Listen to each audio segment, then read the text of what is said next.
ಎಲ್ಲರಿಗೂ ನಮಸ್ಕಾರ ರೀ. ಹೆಂಗದಿರಿ? ನಾನು ಶ್ವೇತಾ. ಜಗತ್ತ್ಯಾ ನಡೆದಿರೋ ಸುದ್ದಿನ ನಮ್ಮ ಉತ್ತರ ಕರ್ನಾಟಕ ಭಾಷೆದಾಗ ಹೇಳಕ್ ಬಂದೀನಿ. ಮಸ್ತ್ ಚಾ ಕುಡ್ಕೋತ ಖಡಕ್ ಮಿರ್ಚಿ ಮಂಡಕ್ಕಿ ನೋಡ್ರಿ. ಅದೆಷ್ಟೋ ಸಲ ಬಾಯಿ ತಪ್ಪಿ ಬಂದಿದ್ದು ಒಂಥರ ಒಳಗುಟ್ಟು ರಟ್ಟಾದಂಗಂತೆ ತಿಳ್ಕೊರ್ ನೀವು. ಮನಸ್ನಾಗ ಏನ್ ಇರ್ತೈತೋ ಅದನ್ನ ಸೀದಾ ಹೊರಗ ಹೇಳಲಿಕ್ ಆಗಿರಲ್ಲ. ಆದ್ರ ಈ ತರ ಸ್ಲಿಪ್ ಆಫ್ ದಿ ಟಂಗ್ ಆದಾಗ ಸತ್ಯ ಅನ್ನೋದು ಬಾಯಿ ತಪ್ಪಿ ಹೊರಗ್ ಬಂದ್ ಬಿಡ್ತೈತಿ ನೋಡ್ರಿ. ಗೃಹ ಮಂತ್ರಿಗಳಾದ ಪ್ರಿಯಾಂಕ್ ಖರ್ಗೆ ಅವರು ಯಾವಾಗ್ಲೂ RSS ಜಪ ಮಾಡ್ಕೋತೇ ಇರ್ತಾರ ನೋಡ್ರಿ. ಈ RSS ಬಗ್ಗೆ ಮಾತಾಡುವಾಗ ಟೀಕೆ ಮಾಡೋ ಮುಂದ ಪಾಕಿಸ್ತಾನವನ್ನ ಪಾಪ ಅಂತಂದು ಬಿಡ್ತಾರ. ಇವ್ರೊಬ್ರೇ ಅಲ್ರಿ, ಬಹಳಷ್ಟು ಮಂದಿ ಕಾಂಗ್ರೆಸ್ಸಿಗರಿಗೆ ಶತ್ರು ರಾಷ್ಟ್ರ ಪಾಕಿಸ್ತಾನದ ಮೇಲೆ ಯಾಕಿಷ್ಟು ಪ್ರೀತಿ, ಯಾಕಿಷ್ಟು ಸಾಫ್ಟ್ ಕಾರ್ನರ್ ಅನ್ನೋದೇ ಅರ್ಥ ಆಗುದಿಲ್ಲ. ಸರ್ ಅಭಿ ಪಿಕ್ಚರ್ ಬಾಕಿ ಹೇ. ಈಗ ನಾನಿರ್ಬೋದು, ಅವ್ರಿರ್ಬೋದು, ಇವ್ರೆ ಎಲ್ಲರೂ ಕೂಡ ಕಾನೂನಿಗೆ ತಲೆ ಬಾಗ್ಲೇಬೇಕಾ? ನಾನು ಪತ್ರ ಬರ್ದಿದ್ದೀನಿ. 100 ವರ್ಷದ ಎಲ್ಲೋ ಕಾಗದಲ್ಲಿ ಇಲ್ಲಿ ಇರ್ಬೋದು, ಹುಡುಕ್ತಾ ಇರ್ತಾರೆ. ಈಗ ಪಾಪ ಪಾಕಿಸ್ತಾನ್ ಬಗ್ಗೆ ಮಾತಾಡ್ತಾರೆ, ಪಾಕಿಸ್ತಾನ್ ಬಗ್ಗೆ ಮಾತಾಡ್ತಾರೆ, ಆರ್ಥಿಕ ವ್ಯವಸ್ಥೆ ಬಗ್ಗೆ ಮಾತಾಡ್ತಾರೆ, ರಾಮ ಮಂದಿರ ಬಗ್ಗೆ ಮಾತಾಡೋದಿಲ್ಲ, ಅವ್ರ ಅಸ್ತಿತ್ವದ ಬಗ್ಗೆ ಮಾತಾಡೋದಿಲ್ಲ.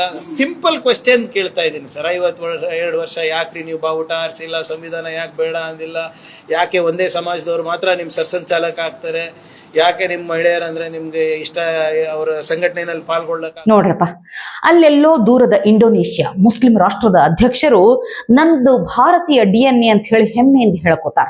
ಆದ್ರೆ ನಮ್ಮ ಹಣೆ ಬರ ನೋಡ್ರಿ, ನಮ್ಮ ಭಾರತದ ನಮ್ಮ ರಾಜ್ಯ ಕರ್ನಾಟಕದಾಗಿನ ಗೃಹ ಮಂತ್ರಿಗಳು ಪಾಪ ಪಾಕಿಸ್ತಾನ ಅಂತಾರ. ಹೌದ್ ಬಿಡ್ರಿ, ನಿಮ್ಮ ದೃಷ್ಟಿಯೊಳಗ ಪಾಪ ಪಾಕಿಸ್ತಾನ ಆಗಿರಬಹುದು, ಆದ್ರೆ ಅದು ಬಹಳಷ್ಟು ಪಾಪಗಳನ್ನ ಮಾಡಿದಂತಹ ಪಾಪಿ ಪಾಕಿಸ್ತಾನ.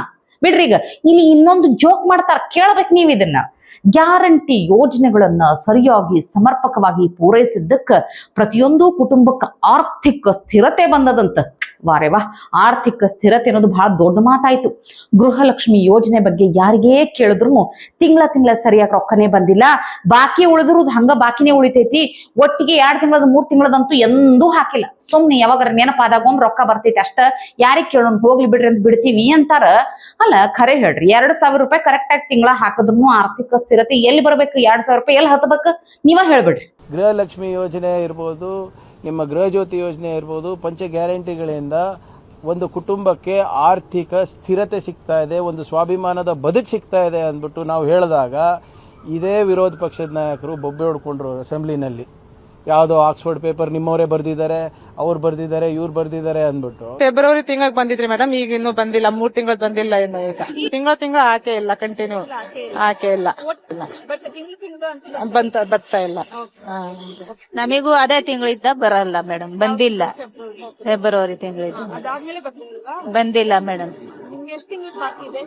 ನಮ್ದು ಈಗ 2 ತಿಂಗಳದ್ ಬಾಕಿ ಇದೆ ಮೇಡಮ್. 1 ತಿಂಗಳು ಬರುತ್ತೆ, 1 ತಿಂಗಳು ಬರೋದಿಲ್ಲ ಅಷ್ಟೇ. ನಾವೇನು ಅದೇ ಇದು ಮಾಡೋದು ಅಂತ ಸೈಲೆಂಟ್ ಆಗಿ. ಈಗ ಅವ್ರು ಹೇಳ್ತಾರಲ್ಲ ಒಟ್ಟಿಗೆ ಹಾಕ್ತಿವಿ ಬರದೇ ಇದ್ರೆ ಅಂತ, ಒಟ್ಟಿಗೆ ಏನು ಹಾಕಲ್ಲ, ದುಡ್ಡು ಹಾಕಲ್ಲ. ಬಾಕಿ ಇದ್ರೆ ಅದೇನೆ ಹಾಕೋದು ಅಷ್ಟೇ. ಹಾಕೋದು ಎತ್ಕೋತೀವಿ, ಇಲ್ಲಾಂದ್ರೆ ಬಿಟ್ಬಿಡ್ತೀವಿ. ನಾವು ಎಲ್ಲೋ ಕೇಳೋಣ ಅಂತ ಬಿಟ್ಬಿಡ್ತೀವಿ. 4 ತಿಂಗಳದ 6 ತಿಂಗಳು ಬಂತು, 2 ತಿಂಗಳ ಬಂದಿಲ್ಲ, ಬರ್ತಿಲ್ಲ. ಖರೆ ಅದು ಬಿಡ್ರಿ, ಅಲ್ಲಿಂದಲೇ ಡ್ರಾ, ಅಲ್ಲಿಂದಲೇ ಬಹುಮಾನ. ಹೆಣ್ಮಕ್ಳ ಮಾತನ್ನ ಕೇಳಿದ್ರಿ ಇಲ್ಲಿ ನೀವು, ಗೃಹಲಕ್ಷ್ಮಿ ರೊಕ್ಕ ಕರೆಕ್ಟ್ ಆಗಿ ಬಂದೇ ಇಲ್ಲ ಅಂತ ಹೇಳಿ. ಈಗ ಇಡೀ ರಾಜ್ಯದ ಕತಿ ಬ್ಯಾಡ್ ಬಿಡ್ರಿ. ಈಗ ಇವ್ರ ತವರೂರು ಕಲಬುರ್ಗಿದಾಗೆ ಪೋಕ್ಸೋ ಆರೋಪಿ ಸ್ಟೇಷನ್ ನಿಂದ ಎಸ್ಕೇಪ್ ಆಗ್ತಾರ, ಆಮೇಲೆ ಅವ್ರನ್ನ ಹುಡುಕಿ ವಶಕ್ಕೆ ತಗೊಂಡ್ ಬರ್ತಾರ, ಆ ಮಾತು ಬೇರೆ. ಇನ್ನು ಮತ್ತೊಬ್ರು ಪೊಲೀಸ್ ಅಧಿಕಾರಿ ಯಾರೋ ಒಬ್ರು ಸೂಸೈಡ್ ಮಾಡ್ಕೋತಾರ, ಆತ್ಮಹತ್ಯೆ ಮಾಡ್ಕೋತಾರ ಅಂತ. ಇನ್ನು ಇಲ್ಲಿ ಬೆಂಗಳೂರಿನ ದೇವನಹಳ್ಳಿ ಶಾಲ್ಯಾಗ ಯಾರೋ ಸಣ್ಣ ಹುಡುಗ ಸತ್ ಹೋಗ್ಯತಿ ಪಾಪ, ಅಲ್ಲಿನ PE ಟೀಚರ್ ಮೇಲೆ ಸಂಶಯ ಬರ್ಲಿಕತ್ತ ಅಂತ. ಇಂಥವೆಲ್ಲ ವಿಷಯಗಳು ಗೃಹ ಮಂತ್ರಿಗಳ ಗಮನಕ್ಕೆ ಬರ್ತೈತೆ. ಆಕ್ಚುಲ್ ಆಗಿ ಗೃಹ ಮಂತ್ರಿಗಳಾದಾಗಿನಿಂದ ಪ್ರಿಯಾಂಕ್ ಖರ್ಗೆ ಅವರು ವಿರೋಧ ಪಕ್ಷ RSS ಇದ ಹೆಚ್ಚಾಗಿ ಮಾತಾಡಿರುವುದನ್ನು ಕೇಳಿವಿ. ಖರೆ ಹೇಳ್ಬೇಕಂದ್ರ ಗೃಹ ಇಲಾಖೆಯ ಜವಾಬ್ದಾರಿಗಳು ಎಷ್ಟಿರ್ತಾವ, ಎಷ್ಟು ಗಂಭೀರವಾದ ಕೆಲಸಗಳು ಇರ್ತಾವ ಅನ್ನೋದು ಗೊತ್ತಿಲ್ಲ ಅಂತಂದ್ರ ನಮ್ ಯತ್ನಾಳ್ ಸಾಹೇಬ್ರ ಚಂದಂಗೆ ಎಕ್ಸ್ಪ್ಲೇನ್ ಮಾಡ್ಯಾರ. ಟೈಮ್ ಸಿಕ್ಕರ ಒಂದ್ಸಲ ಕೇಳಿಸ್ಕೋಬೇಕು ನೋಡ್ರಪ್ಪ. ನಮ್ಮ ಗೃಹ ಮಂತ್ರಿಗಳಿಗೆ ಅವ್ರ ರಾಜ್ಯದಲ್ಲಿ ಏನು ನಡೀತಾ ಇದೆ, ಯಾವ ರೀತಿ ಲವ್ ಜಿಹಾದ್ ಆಗ್ತಾ ಇದೆ, ಹಿಂದೂಗಳ ಮೇಲೆ ಹತ್ಯೆ ಆಗ್ತಾ ಇದೆ, ಹಿಂದೂಗಳ ಮೇಲೆ ಚಾಕು ಚೂರಿಯಿಂದ ಇರಿಯುವಂಥ ಕೆಲಸ ಆಗ್ತಾಯಿದೆ, ಇದನ್ನೆಲ್ಲ ನೋಡಲಿಕ್ಕೆ ಅವ್ರಿಗೆ ಸಮಯ ಇಲ್ಲ. ಅವ್ರು ಬರೀ RSS. ಅವರು ಬಸ ಮಕ್ಕೊಂಬಂದೂ RSS ಹತ್ತಿರ ಮಕ್ಕೋತಾರೆ, ಕನಸಿನಾಗೂ RSS, ಮುಂಜಾನೆ ಮೂತಿ ತಕ್ಕೊಂಡು ಕೂಡ RSS. ಪೊಲೀಸ್ ಇಲಾಖೆ, ಗೃಹ ಮಂತ್ರಿ ಅಂದರೆ ಭಾಳ ದೊಡ್ಡ ಜವಾಬ್ದಾರಿ ಇದೆ. ಗೃಹ ಮಂತ್ರಿ ಹೆಂಗಂದ್ರೆ 24 ತಾಸೂ ಜಾಗೃತಿ ಇರಬೇಕಾಗ್ತದೆ. ಇಡೀ ರಾಜ್ಯದಲ್ಲಿ ಎಲ್ಲಿ ಗಲಭೆ ಆಗ್ತಾವೆ, ಎಲ್ಲಿ ಘಟನೆ ಆಗ್ತಾವೆ, ತಕ್ಷಣ ಅಲ್ಲಿನ ಪೊಲೀಸ್ ಅಧಿಕಾರಿಗಳ ಜೊತೆ ಮಾತಾಡಿ ನಿರ್ದಾಕ್ಷಿಣ್ಯವಾದಂಥ ಕ್ರಮ ತಗುವಂಥದ್ದು ಮಾಡಬೇಕು. ಅದನ್ನು ಬಿಟ್ಟು ನಮ್ಮ ಗೃಹ ಮಂತ್ರಿಗಳು ಅದನ್ನೇನೂ ಮಾಡಲಾಗ್ಯಾರ. ಹೊಳ್ಳಿ ಮಿಳ್ಳಿ RSSನ ಬಿಟ್ಟರೆ ಇವತ್ತೇನು ಇದರಿಂದ ಕಾನೂನು ವ್ಯವಸ್ಥೆ ಕರ್ನಾಟಕದಲ್ಲಿ ಸಂಪೂರ್ಣ ಹಾಳಾಗಿದೆ. ಅದಕ್ಕೆ ನಾನು ಸರ್ಕಾರಕ್ಕೆ ಆಗ್ರಹ ಮಾಡ್ತೀನಿ, ಇವತ್ತು ಪೊಲೀಸರಿಗೆ ಫ್ರೀ ಹ್ಯಾಂಡ್ ಕೊಡಬೇಕು. ಇಂಥ ದುಷ್ಕರ್ಮಿಗಳೇನದಾರ ಇವ್ರನ್ನ ಅಲ್ಲೇ ಎನ್ಕೌಂಟ್ರ್ ಮಾಡುವಂಥ ಅಧಿಕಾರ ಕೊಡಬೇಕು ಪೊಲೀಸರಿಗೆ. ಇಲ್ಲಾಂದರೆ ಅದರಲ್ಲಿ ವಿಶೇಷವಾಗಿ ಹಾವೇರಿ ಜಿಲ್ಲೆಯಲ್ಲಿ ಭಾಳಷ್ಟು ಕಡೆ ಘಟನೆಗಳು ಹಿಂದೂಗಳ ಮೇಲೆ, ಹಿಂದೆ ಒಂದು ಕೆಲವು ವರ್ಷಗಳ ಹಿಂದೆ ನಮ್ಮ ದೇಶದ ಒಬ್ಬ ಸೈನಿಕನ ಮೇಲೂ ಬಸ್ಸಿನಲ್ಲಿ ಹಲ್ಲೆ ಆಯಿತು. ಅಂದರೆ ಅವ್ರಿಗೆ ಯಾವುದೇ ಭಯ, ಕಾನೂನು ಭಯ ಗೊತ್ತಿಲ್ಲ. ಈ ಅಧಿಕಾರ ಪದವಿ ಇದರ ಅತಿಯಾದ ವ್ಯಾಮೋಹ ಒಳ್ಳೇದಲ್ಲ ಅನ್ಲಿಕ್ಕ ಮಮತಾ ದೀದಿನೇ ಸಾಕ್ಷಿ ನೋಡ್ರಿ.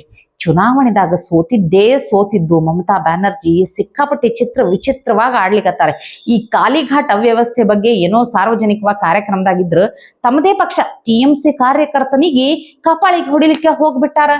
ಎಂಥ ಪರಿ ಹತಾಶೆಗೊಂಡ್ ಬಿಟ್ಟಾರ ದೀದಿ ಅಂತಂದ್ರ ಮಂದಿನ ಕಂಟ್ರೋಲ್ ಮಾಡ್ಲಿಕ್ಕೂ ಆಗಲಾಗ್ಯದ, ಅವ್ರ ಕಡೆಯಿಂದ ತಮ್ಮನ್ ತಾವು ಕಂಟ್ರೋಲ್ ಮಾಡ್ಕೊಳಿಕ್ಕೂ ಆಗಲಾಗ್ಯದ.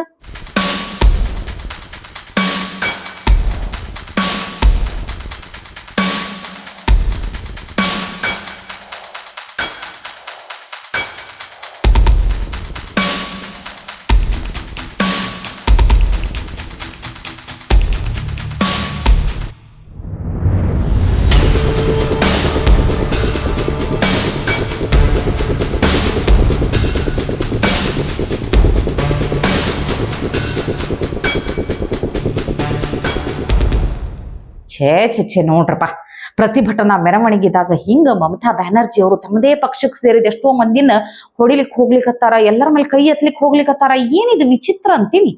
ಇನ್ನು ಕಡೆಯದಾಗಿ ನಮ್ಮ ಬೆಂಗಳೂರಿನ ರೋಡ್ಗಳ ಸ್ಥಿತಿಯನ್ನ ನೋಡ್ಬೇಕು ನೀವು. ಇದು ಅಂಡರ್ ಪಾಸ್ ಉದ್ಘಾಟನೆಯಾಗಿ 1 ವರ್ಷನೂ ಆಗಿಲ್ಲ ಅಂತ ನೋಡ್ರಿ, ಅಷ್ಟ್ರಾಗ ಹಿಂಗ ಕಾರ ಸಿಕ್ಕಾಕೊಂಡ್ ಬಿಟ್ಟೈತಿ. ಕಾಮಗಾರಿ ಎಷ್ಟು ಚಂದ ಆಗ್ತಾವ ಅನ್ಲಿಕ್ಕೆ ಇದ ಸಾಕ್ಷಿ ಅಲ್ಲ.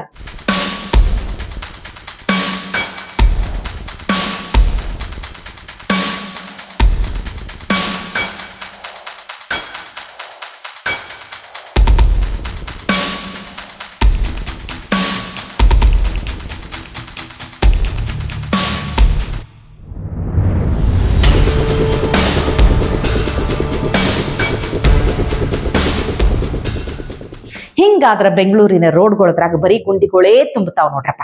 ಈಗ ಕೃಷ್ಣ ಭೈರೇಗೌಡ ಅವರು ಬೆಂಗಳೂರು ನಗರಾಭಿವೃದ್ಧಿ ಮಂತ್ರಿ ಆದ್ಮೇಲೆ ಬಹಳ ಹೆಚ್ಚೆ ಆಕ್ಟಿವ್ ಆಗ್ಯಾರ, ಸಿಕ್ಕಾಪಟ್ಟೆ ಕೆಲಸ ಮಾಡ್ಲಿಕತ್ತಾರ. ಇನ್ನೊಂದು ಉಳಿದಿರೋ 2 ವರ್ಷದಾಗ ಏನ್ರ ಸುಧಾರಣೆ ಆಗ್ತೈತಿ ನೋಡೋಣಲ್ಲ. ಇವತ್ತಿಗೆ ಸುದ್ದಿ ಸಾಕಲ್ಲ, ನಾಳೆ ಇಂಥವೇ ಮತ್ತೊಂದಷ್ಟು ಸುದ್ದಿ ತರ್ತೀನಿ. ಚಾ ಇಟ್ಕೊಂಡು ಮಿರ್ಚಿ ಮಂಡಕ್ಕಿ ನೋಡ್ಲಿಕ್ಕೆ ಕಾಯ್ಕೊಂಡಿರ್ರಿ.